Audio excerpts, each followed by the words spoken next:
Hello, my name is Chris and I'm a U-Haul hitch professional. Installing a hitch on your Land Rover Discovery Sport can lead to some amazing adventures, such as biking, camping, or road trips to your favorite destination. You can even tow a U-Haul trailer just about anywhere in North America. Now let's take a look at how I completed this install. You will need the following tools or supplies to complete this installation.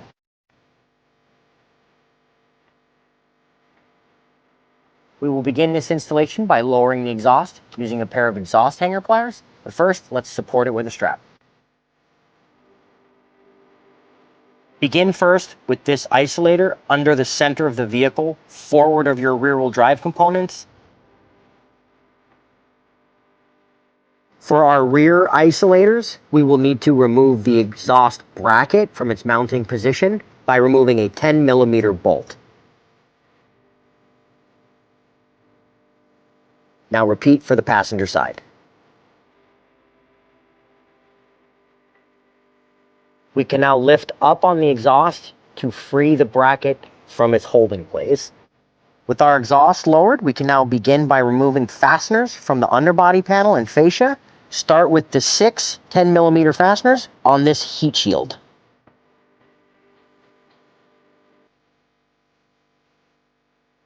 Now remove 2 more 10mm flange nuts. There is one on each side of the vehicle. You will need at least a short extension to access these 2. You can now remove the remaining fasteners in the underbody panel. You will find 2 on either side behind the tire. These will also be removed using a 10mm socket.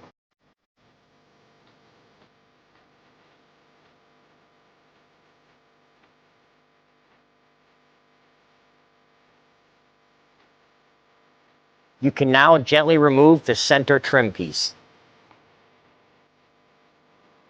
to expose 4 more fasteners.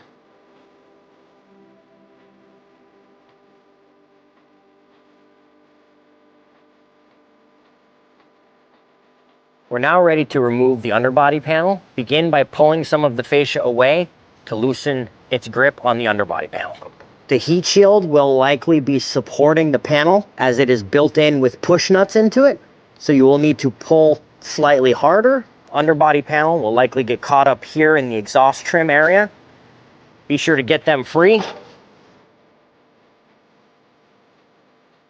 You may find an electrical harness that has been push pinned in to the underbody panel.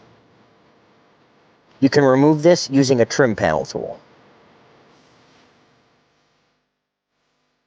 Now remove the underbody panel and set it aside for later. If present on your vehicle, you can remove 2 bolts from the frame rail using an 18mm socket and perhaps a short extension for easier access. We are now ready to raise the hitch into place. I will be using this U-Haul exclusive hitch jack. If you do not have one, we recommend that you get a second set of hands because the hitch is heavy. Be sure to go up and over the metal brackets in the vehicle's bumper fascia. Align the mounting locations of the hitch to the access locations of the vehicle, and you can now install newly provided hardware. You have 6 bolts, locking washers, and flat washers. Place the locking washer first and the flat washer second. Repeat for all bolts and thread them into position.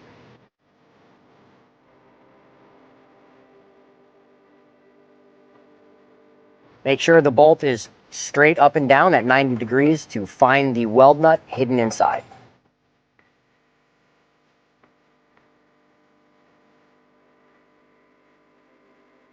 You can now tighten and torque the hardware to the manufacturer's specifications. I will link them in the description below.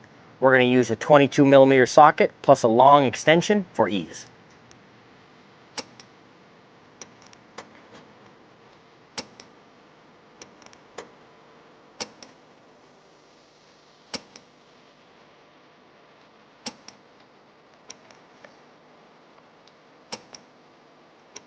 We're now ready to make a trim to the underbody panel. Use masking tape to help with lines for measuring in this abnormal cut that is 13 inches by 3 1/4 inches. You're going to want to use an air saw as this is very rigid plastic.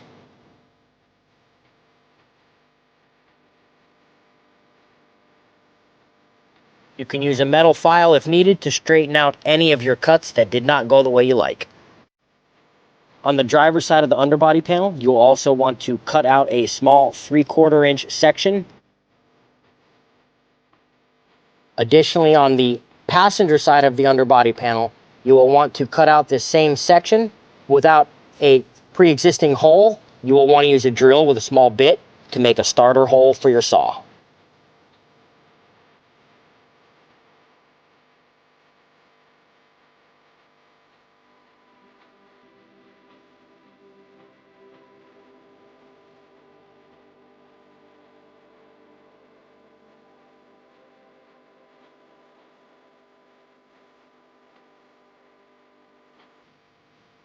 We have also found you may find it necessary to have to make a relief cut inside the exhaust trim portion of the underbody panel. So we're going to make a small 1/4 inch cut most of the way back, keeping this all intact, obviously.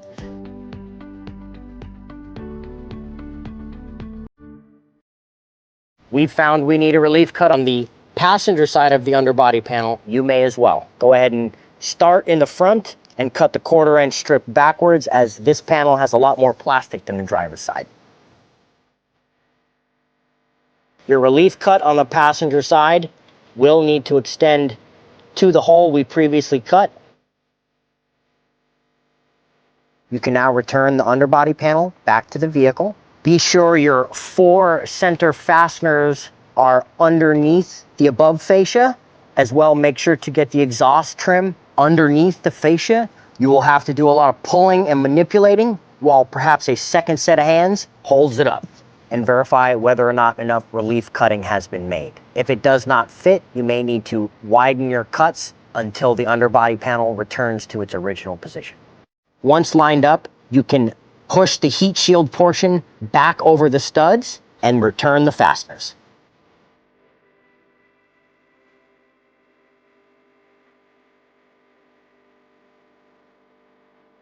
You can now return the 4 fasteners that were hiding underneath the lower trim that we removed.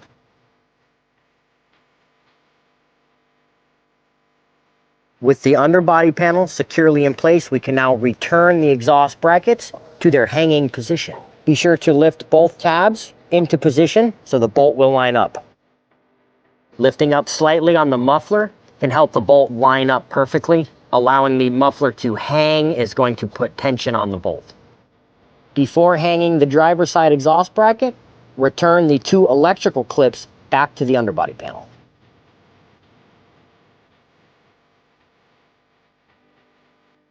Push up on the exhaust to alleviate the tension.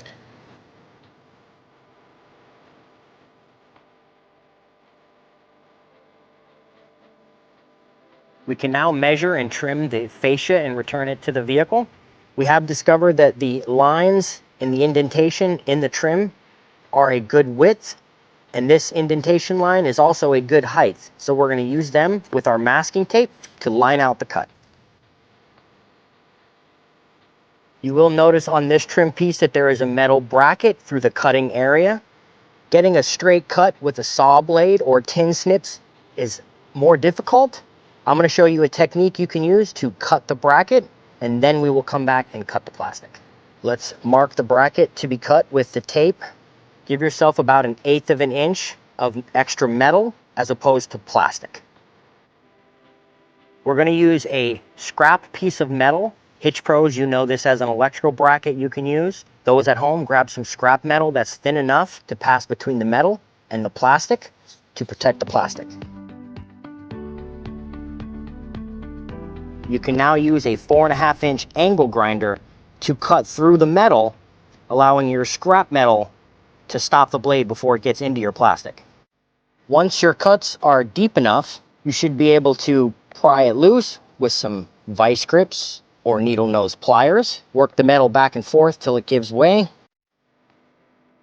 Use a metal file to clean up the sharp edges on the bracket.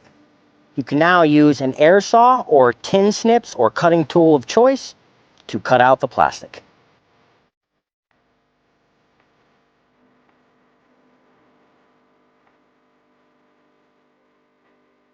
Now use the metal file to clean up the frayed plastic. Try to work on the inside of the panel and pull your file towards you to keep the frayed plastic on the inside, making it easier to cut. You can now reinstall the trim, confirming that you've cut enough space for it to fit properly. If you find that it's touching or infringing on the trim panel in any way, pull it back off, go at it with the metal file and shave it down a little bit until you get a perfect fit like this. And return the 2 final fasteners. Now that the hitch is installed, we've pulled the vehicle onto level ground to show you some important measurements. This is a 2-inch hitch receiver. From the pinhole to the end of the receiver is 2.5 inches. From the ground to the inside top of the receiver is 19 inches. These measurements will help you determine the necessary length, rise, or drop of your hitch accessories like a ball mount,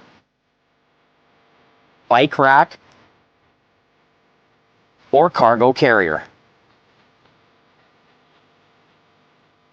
If you have any questions about the products seen in this video, or if you'd like to schedule an installation with your local U-Haul hitch professional, please visit us online at uhaulhitches.com. You can also download the U-Haul app using the link in the description for even more ways to manage your hitch and towing needs.